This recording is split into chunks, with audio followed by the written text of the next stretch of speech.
Hello guys! So, fire sign Leo Aries Sagittarius. Welcome dito sa aking channel. Kapalaran 888. So, tingnan natin kung anong messages, vibration, gabay, energy para sa lahat ng fire sign Leo Aries Sagittarius. Pathway. Okay, pathway. Tingnan natin.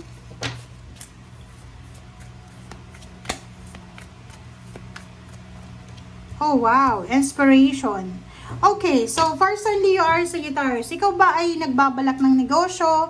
Nagbabalak ka na mag-apply sa isang company or sa isang trabaho or lumipat ng career, lumipat ng bahay, lumipat ng kung ano man ang lumipat or paglilipat or movement ang plano mo. Sinasabi ng baraha sa'yo dito na may isang parang papasok sa buhay mo na pwedeng magdala sa'yo ng inspiration. Kung halimbawa dati, 'di ba? Kasi pera 'to eh. Halimbawa dati, 'di ba, hirap na hirap ka na hanapin yung pera. Yung dati hirap na hirap kang ipunin yung pera, parang ganon.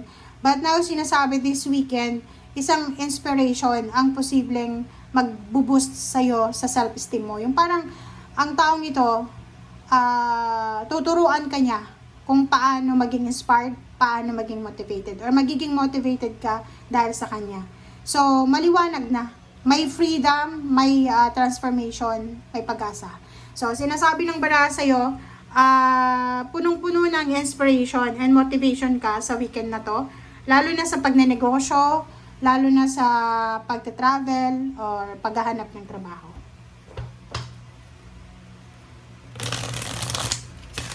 Oops, sorry.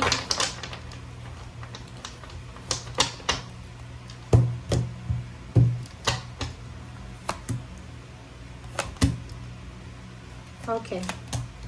3 cards. Okay, so 3 cards na to. Sinasabi ng baraha mo dito, fire sign Leo Aries Sagittarius, na sa mga susunod na taon, buwan na taon, araw, linggo, sinasabi sa'yo ng barahang ito na makakalaya ka na sa mga financial problems mo, emotional problems, and may pagkakataon ka na para makapahinga. Parang ganon. So, ibig sabihin, kung sa ngayon, busy-busy ka sa trabaho, busy-busy ka sa negosyo, busy ka sa paghahanap buhay, sinasabi ng baraha sa'yo, huwag kang mag-alala kasi parating na yung financial freedom, parating na yung financial and emotional peace and harmony, and parating na yung financial stability and balance. And sa ilalim mo dito is Queen of Pentacles. Sinasabi ng Queen of Pentacles sa'yo na kung ano man tong wini-wish mo financially, ay mapapasayo yan kasi walang question, masipag ka, magaling ka, matalino ka, and at the same time, focus ka. Thank you guys for watching. Bye!